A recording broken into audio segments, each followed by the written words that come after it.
So bust it out, bust it, it might get hand to me. It's inherited, it runs in the family. I go around the coat, the bull's back. That can slow him up, carry him. So I don't wanna have to let off. You should've kept on, didn't keep the stage warm.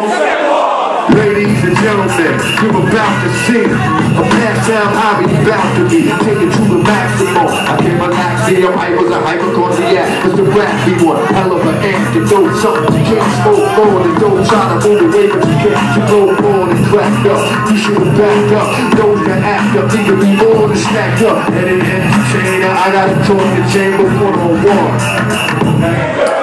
Close your eyes and hold your breath. And I'ma hit you with the go and death. Before you go, you remember your scene, the beat of the microphone. Give it up right now for the guy MC Rakim, Vancouver. Hey yo, y'all ready to go home yet? Y'all ready to go home yet, Vancouver?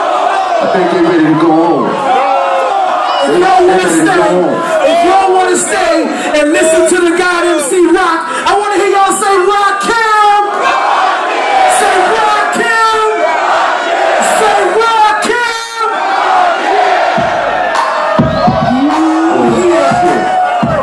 Y'all know what time it is? Y'all know what time it is, Vancouver? Get them hands up right now! I used to let the mic smoke. Now slam it when I'm going to make sure it's smoke. When I'm going to want it all, I won't let nobody press up and mess up the scene I set. I stare in the crowd, watching people running. Damn, think about it, then you understand. I'm just an addict, addicted to music. Maybe it's a habit, I gotta use it. Even if it's jazz or a quiet storm, put the weed up, convert it in a hip-hop form. Call the play, treat you like a child and you're gonna be named under my